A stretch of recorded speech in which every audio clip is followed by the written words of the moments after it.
Bom dia a todos, é um prazer muito grande estar compartilhando essa mesa com o Comas e com o Renato, grandes amigos, e com essa coordenação da Ana, também uma grande amiga, e com temas que já foram desde a coreografia e esses deslocamentos, né, pela cidade, como a Nelly colocou. Então, eu trago aqui um outro tipo de deslocamento, né, uma experiência que há algum tempo venho acaletando e que o tema deste seminário me encorajou, que é relacionar narrativas de viagem, de arquitetura, né, dada imbricada e de viagem e de arquitetura, dada imbricada correspondência entre elas. A partir da relação, dispusemos a traçar um roteiro para uma viagem através dos projetos recentes do Escritório Brasil Arquitetura. Uma viagem de duplo sentido, um de exploração de territórios, aqui entendido segundo Milton Santos, para quem o território é o chão e mais o fato e o sentimento de pertencer àquilo que nos pertence. O território é a base do trabalho, da residência, das trocas materiais e espirituais e da vida, sobre as quais ele influi. Quando se fala em território, deve-se, pois, de logo, entender que está se falando em território usado, utilizado e por uma dada população. Em uma viagem também no sentido de associações e devaneios que a arquitetura enquanto linguagem nos sugere, porque a arquitetura é uma maneira específica de falar das coisas, como diz o Chico Fanucchi, e que, né, inclui nesse percurso lugares que conheço e que revisitarei, e outros que imaginarei a partir dessas obras, tal como Kubaikan, a partir de relatos de Marco Polo nas Cidades Invisíveis de Ítalo Calvino. Obras, né, e projetos, obras realizadas e projetos, porque projetos também é uma maneira de falar de arquitetura. Agora, por que Brasil Arquitetura? São muitas as razões. Vou enumerar apenas algumas, né? Primeiro, porque a produção dos arquitetos Chico Fanucchi e Marcelo Ferraz tem feito presente em muitos lugares do imenso território brasileiro, das grandes e frenéticas metrópoles a pequenos e pacatos territórios povoados. Depois, a parceria consolidada desde 79, sob o nome de Brasil Arquitetura, caracteriza por uma longa trajetória que tem enfrentado as questões não apenas do campo restrito da arquitetura contemporânea, mas da cultura brasileira. A presença de uma invejável quantidade de obras espalhadas de norte a sul, de leste a oeste do país, tem lhes permitido um privilegiado contato com o diversificado panorama do cenário cultural brasileiro do século XXI, do qual tem participado ativamente, como, aliás, escreveu Comas, nosso companheiro de mesa, quer dizer, do churrasco sulista, que acomoda o salchichão germânico e o galeto italiano. Noutros tem o requinte da muqueca nordestina, que acomoda o peixe delicado e o dendê untuoso, ou a pungência da laranja, que alivia o caldo espesso da feijoada, sempre quando convém e como convém. Então, essa destacada presença em contextos tão diversificados revela, para além do desejo de ampliar o raio de ação de suas experiências, um anseio de criar novas possibilidades de inserção e comunicação à arquitetura, cujos meios que utilizam como expressão os distinguem no quadro da produção arquitetônica contemporânea. Compartilhando geografias, paisagens, memórias, sotaques e, sobretudo, expectativas e desejos, sua arquitetura cria vínculos com os mais inusitados contextos, de paisagens naturais a palacetes burgueses, especulando o potencial da arquitetura na dinâmica da vida contemporânea, que, como querem crer alguns, como, por exemplo, o crítico e historiador da arte Rodrigo Naves, né, que também concorda e, enfim, acha que a arquitetura e as artes, segundo ele, entre aspas, ainda têm o que dizer. E não me refiro, segundo Rodrigo, apenas às enormes tarefas e práticas que as cidades do mundo estão a seguir. Será preciso também criar experiências que façam vislumbrar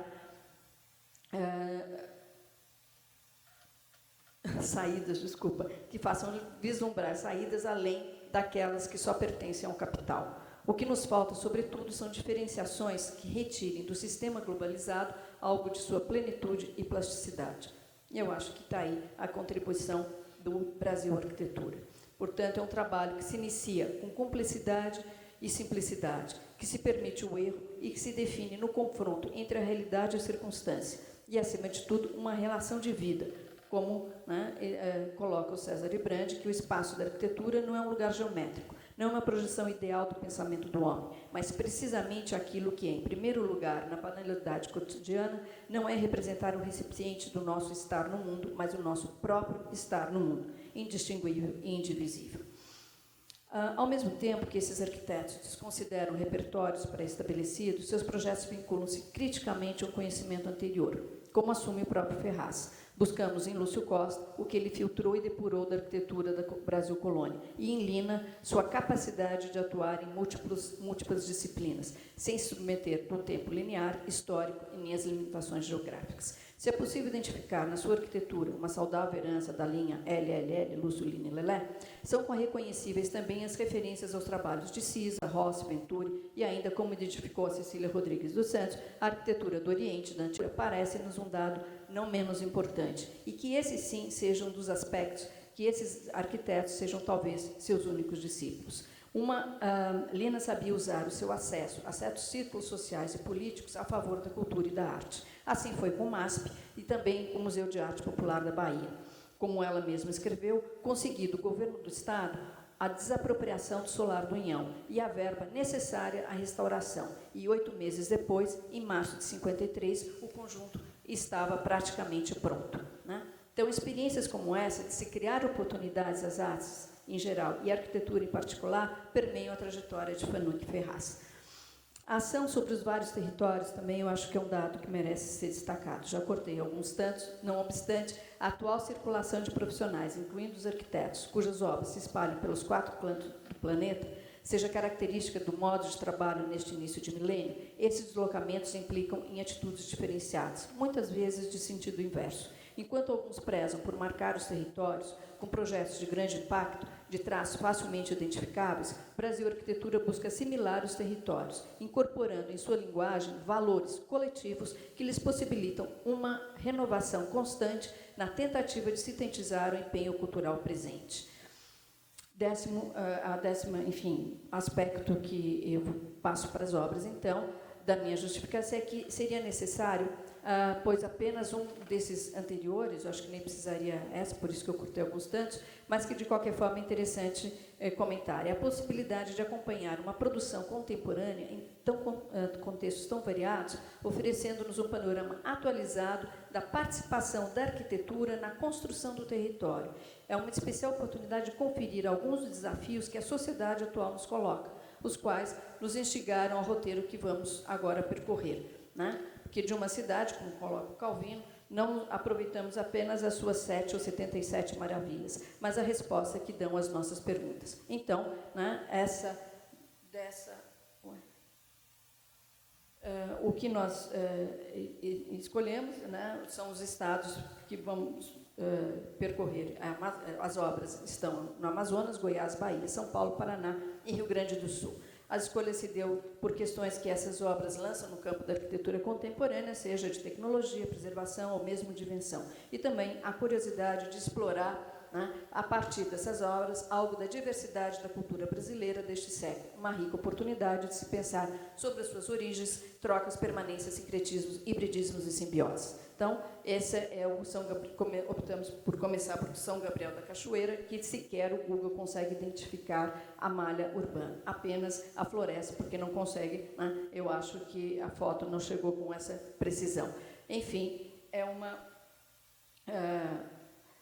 São Gabriel da Cachoeira, fica a 1.000 quilômetros de Manaus, próxima à divisa da Colômbia e Venezuela, né? Cujo acesso é possível por barco ou por avião, ou seja, não se chega por acaso. É um ponto estratégico de controle das fronteiras que teve na origem de sua ocupação pelos portugueses em 1688, com a construção de um forte e hoje abriga uma base militar, sendo sede de um vasto município com uma área maior que vários estados do Brasil, como Pernambuco, Santa Catarina e tantos outros, onde se encontra uma das maiores concentrações de povos indígenas do país, que representa 85% dos 40 mil habitantes dessa região.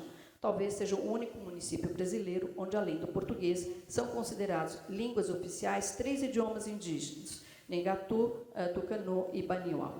Uma natureza ainda em estado selvagem, onde viver significa seu constante enfrentamento, como expressa a poesia do Tiago de Mello, Animal da Floresta. Não vou ler inteira, mas apenas comentar. Madeira dói? Pergunta quem me vê. Os braços verdes, olhos cheios de asas. Por mim, responde a luz do amanhecer, que recobre de escombros esmaltados as águas densas que me deram raça, e conta nas raízes do meu ser. No crepúsculo estou da ribanceira, entre as estreias e o chão que me abençoa as nervuras. Já não faz mal que me doa, meu bravo coração de água e madeira. Nessa localidade, escondida em meia floresta amazônica, o Brasil Arquitetura vem trabalhando desde 94 e que selecionamos para o nosso comentário essa sede do Instituto Socioambiental. É um lugar onde se faz sentido a tríade não vitruviana, utilitas, firmitas e venúcias, mas sim floresta, água e madeira. É uma ONG dedicada às questões indígenas e que tem entre suas atividades uma reunião da Federação de 22 povos, uma grande cobertura de folhas de Canaã, sob a qual um bloco circundado por terraços abriga o programa na cobertura com vista para o rio, um espaço de convivência, com rede de salas de reuniões, cozinhas e sanitários no primeiro piso, acomodações para pesquisadores no piso de acesso e as áreas de trabalhadores. Um agenciamento que privilegia o coletivo e acolhe o modo de viver local. A investigação sobre os modos de construir local identificou para a solução estrutural uma tradição indígena, cujo domínio já começava a se perder entre os mais novos. O reconhecimento de uma cultura vernácula e sua adequação aos desafios de uma obra contemporânea, em outra escala e outra complexidade, que configura, para além de um exercício de transferência de tecnologia, uma revitalização do patrimônio material, tema que vem animando muitos debates contemporâneos. Trata-se de uma estrutura de madeira aparentemente simples, amarração com cipós, sem pregos, cujos apoios distribuem-se a partir de um ponto central, em 3 anéis com maior concentração nas extremidades do bloco, cuja estabilidade é um exercício de extrema sensibilidade. Entretanto, saindo do domínio empírico, tal proposta exigia um sofisticado cálculo estrutural, que foi desenvolvido em parceria com os arquitetos, os engenheiros e a comunidade envolvida. Uma experiência possível graças à disponibilidade de se enfrentar o inusitado. A próxima parada, um projeto para a revitalização do monumento aos povos indígenas no estado de Goiás, mais precisamente em Aparecida de Goiânia, na região metropolitana da capital do estado. Trata-se de uma enorme instalação do artista plástico Serão Franco, constituída de 500 blocos de concreto de 2 metros de altura e 30, implantados em uma área de 3.700 metros quadrados, conformando um mapa do Brasil que vem sofrendo essa escultura depredação. O programa consiste em um centro de apoio ao monumento, uma marquise de concreto, conforme que contorna e reforma os limites da instalação, e um bloco semi-enterrado que amolda a marquise, onde se concentraria o auditório, as oficinas, os sanitários, os restaurantes. Uma intervenção que atribuiria uma nova dimensão à instalação artística, qualificando a obra de arte como lugar, criando distintas possibilidades de leitura da obra de arte e reforçando sua condição de espaço público. Infelizmente, não totalmente executada, corrobora mais a condição de abandono do que revitalização. Aí, partindo do Cerrado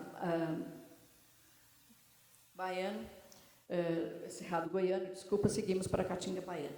No vilarejo de Xique-Xique de Igatu, atualmente só Iguatu, uma antiga região de mineração de diamante no início do século XIX, que foi abandonada com o declínio do garimpo e que hoje, com uma população que não ultrapassa 300 habitantes, integra o roteiro turístico da Chapada Diamantina. A vila de privilegiada vista para os vales que a circundam foi originalmente construída em pedra oriunda da região, cujo conjunto restam algumas construções, sendo que muitas delas encontram-se em ruínas, que suscitou uma ação de preservação com base na criação de um centro de referência e memória de Iguatu. Esse centro deverá promover a pesquisa sobre a história do lugar e de seu patrimônio, que teve origem no Bamburrar, isto é, o encontro por acaso do ouro, que permitiu o rápido enriquecimento e que atraiu muitos aventureiros para a região. A beleza da paisagem, a sua localização e uma rota turística têm atraído um público cada vez maior, tornando providencial a adequação do vilarejo ao novo fluxo de visitantes, de modo a garantir a sua integridade.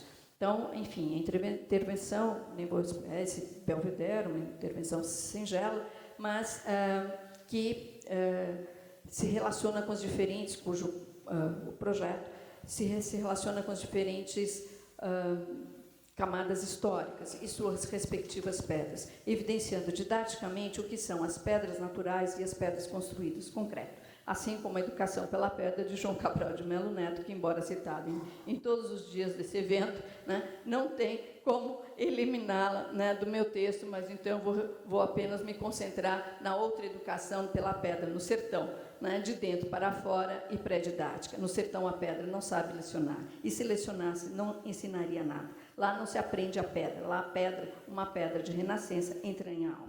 Além da história do Banmurrar, lições da pedra, mas ainda no estado da Bahia, a trajetória de Fanuque Ferraz tem uma intensa participação nessa cultura, né? O contato com a Bahia teve início ainda nos tempos da Lina, e aí, né, nós vamos nos concentrar, apesar de ter várias obras, numa que consideramos mais significativa pelos problemas que coloca, que é o Museu Rodin, né?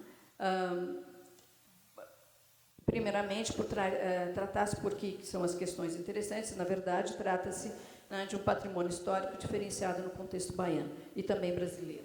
Um palacete burguês e eclético do início do século XX, em seguida por ser uma filial do Museu Francês e, por último, pela própria obra de restauro. O reconhecimento da arquitetura eclética é desprezada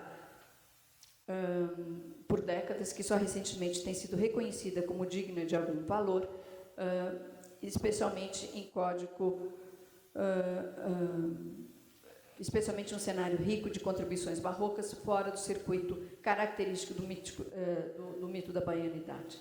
Eu acho que esse é um projeto que realmente tem sido bastante divulgado e publicado. Eu acho que todos têm como referência, então eu vou, né, só passar rapidamente, só comentando que na contramão dos museus contemporâneos, na sua maioria espetáculos urbanos, essa intervenção consegue se esconder atrás do palacete histórico, passando despercebida pelo pedestre que da rua só vê a fachada do palacete cuidadosamente restaurado. O novo anexo, né, um belo bloco de concreto aparente, precisamente implantado, de modo a preservar as árvores existentes, ela só é possível ser visto quem adentra os jardins. Então, da Bahia, passamos para o Sudeste, um longo trajeto que milhões de brasileiros um dia já fizeram, e que aqui encontraram outros tantos que vieram de muitos lugares, afirmando com o cosmopolitismo que essa região, especialmente a cidade de São Paulo, né, tem. A razão, desculpa, é quase sempre a melhor oportunidade de trabalho,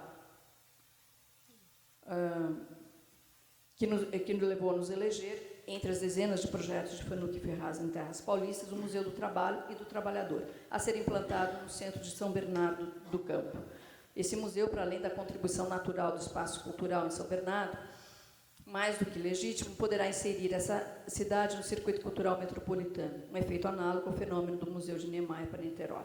Esse polo industrial, né, conhecido como região do ABC, lugar de referência da história da economia, da sociedade e da política desse país, né, do ponto de vista cultural, nem sempre é valorizado com a devida atenção, mesmo com a notoriedade mais recentemente adquirida como território da trajetória do presidente da República. Situação como essa que esse projeto poderá reverter, chamando a atenção para a importância histórica e cultural do trabalho, né, que vem reforçando o caráter dessa metrópole, como já anunciava Mário de Andrade, mas que vou pular e só passando, então, né, que esse projeto deve se integrar a um parque, né, central e integrar com os vários espaços públicos da região. Aí, dentro dessa diversidade social e cultural com que se depara o Fanuque Ferraz e das iniciativas de se criar oportunidades, eu acho que a parada na cidade de Registro se faz necessária para a exploração do projeto de revitalização da sede da Companhia Ultramarina de Caigai, Cogio, Cababuchi e Caixa, que trouxe para a região, na década de 1920, 450 famílias nipônicas, constituindo aí um polo da importante cultura japonesa no Brasil, que transformou a região. É um projeto de restauração, com o mesmo cuidado, com a mesma distinção da parte contemporânea, chamando a atenção para o que é novo, o que é velho, um novo bloco que é para o auditório, enfim. E aí, então, depois desse projeto também bastante divulgado, eu acho que vale a pena uma outra obra que pode parecer ter um aspecto talvez um pouco menor, anuviado pelo efeito, né, bom, não volta, mas pelo efeito espetacular do... Tudo bem, pode deixar, porque tem muito do projeto do Niemeyer, do museu, mas uma obra de reforma que eu quero chamar a atenção, porque eu acho que é justamente essa reforma do Brasil Arquitetura é que qualifica, né, esse lugar como um espaço público. Ela que faz a interação entre o museu e a cidade, que dá um sentido, na verdade, de urbanidade, enfim, dentro aí dos aspectos comentados com o Renato Anelli já, né, a esse lugar. Ela é realmente fundamental e uma obra, ou seja, como fazer de um objeto, não é exatamente o objeto que é importante, mas o trabalho que se desenvolve sobre ele numa visão muito burdiana, passando rapidamente. E aí, eu sei que já deve estar encerrando o meu tempo, né? Esse é aí, acho que também bastante publicado, mas embora muito mais atenção ao projeto do Niemeyer. E aí, o Museu do Pão, o Roteiro dos Moinhos, que também é uma obra bastante divulgada no Rio Grande do Sul, que tem aí vários roteiros, né? Eu acho que vale a pena a gente explorar por que tantos roteiros, esse Estado nos dá tantos roteiros, desde as missões, né, dos museus, tem o dos vinhos, enfim, eles têm toda uma estrutura organizada, né, de ação dos governos. E eu vou passar, então, para uma talvez menos conhecida de todos, que é justamente, né,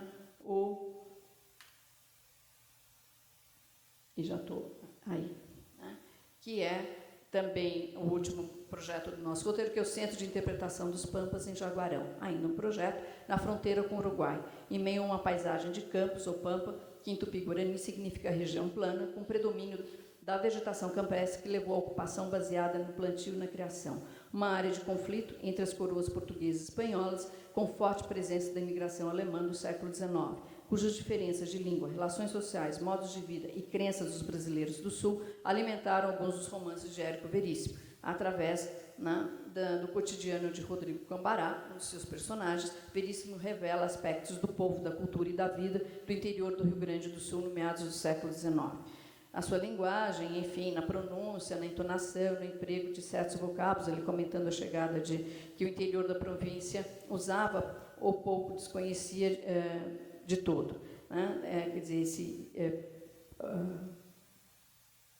brasileiro de Porto Alegre tinha uma fala muito diferente, é isso ele comentando, era uma linguagem esse de Porto Alegre, né? Cantante, por assim dizer, apertada, cheia desses S's chiados, assurdos, esmudos, ao passo que Rodrigo Cambará pronunciava todas as letras, falava uma linguagem clara, como que quadrada no seu escondido de sílabas e cheio de castelhanismos trazidas da banda oriental. Né? Para um moço de Porto Alegre, uma moça era uma rapariga. Para os seus avós, uma cachupa. Mas para Rodrigo, mulher moça era às vezes muchacha, ou que ele queria depreciar a jovem, uma piguancha. Nos hábitos e na crença dos habitantes no interior, enfim, assim vai o romance de Érico Veríssimo, que infelizmente eu vou ter que pular aqui, né? Jaguarão é hoje uma cidade de 30 mil habitantes, interligada à cidade uruguaia de Rio Branco, né? Pela ponte internacional Mauá, que ainda preserva muitos edifícios originais, apesar de algumas fachadas já alteradas. Esse centro cultural deverá abrigar um espaço museológico para exposições temporárias, permanentes, né? E que será implantado na área da antiga enfermaria, que receberá um anexo para atender o programa, né? Então, é o caráter desse local e o seu significado no panorama da cultura brasileira que esse centro de referência pretende explorar. As suas condições geográficas de isolamento e fronteira, a sua história de ocupação e desenvolvimento, as relações sociais nesse quadro de miscigenação que constituíram a forte tradição gaúcha, ainda hoje presente na cultura local, e também em seus deslocamentos pelas novas fronteiras agrícolas do país, geralmente em grupos organizados em cooperativas que têm na CTG, Centro de Tradições Gaúchas, um forte elemento de identidade. Talvez, eu acho que depois o Comas pode nos explicar por quê, eu acho que é o Estado que tem uma tradição mais organizada, né, do Brasil, é justamente o Rio Grande do Sul. E aqui se encerra esse roteiro. Muitos lugares, alguns poucos conhecidos, todos equipamentos culturais, entretanto de distintas escalas, formas variadas, apesar de elementos recorrentes. Referências a poetas, escritores, arquitetos acompanharam o nosso trajeto. Os 9 trabalhos aqui percorridos, apesar de uma mínima percentagem de sua produção, revelam o potencial ainda a ser explorado com seus trabalhos. O fato de sua arquitetura parecer nunca se dar por satisfeita e de reconhecer uma dimensão universal, a especificidade cultural de cada lugar, garantem-lhes um constante frescor e uma inesgotável fonte de pesquisa. ora enfrentando a inércia que resiste às mudanças da cidade, ora recuperando os hábitos de vida, as práticas de comércio, as tipologias que perduram desde os tempos coloniais, ou ainda revigorando meios vernáculos de construir espaço. Sua produção é parte importante da cultura brasileira deste milênio, e reconhecê-la como tal é a tarefa que nos cabe, né? Como aí, só realmente encerrando, que acho que fica com uma mensagem para discussão: o inferno, como diz o Calvino, dos vivos não é algo que será, se existe, é aquele que está aqui, o inferno no qual vivemos todos os dias, que formamos estando juntos. Existem duas maneiras de não sofrer. A primeira é fácil, para a maioria das pessoas aceitar o inferno e tornar-se parte até o ponto de deixar de percebê-lo. A segunda é arriscada e exige atenção e aprendizagem contínuas. Tentar reconhecer quem e o que no mundo do inferno não é inferno e preservá-lo e abrir espaço.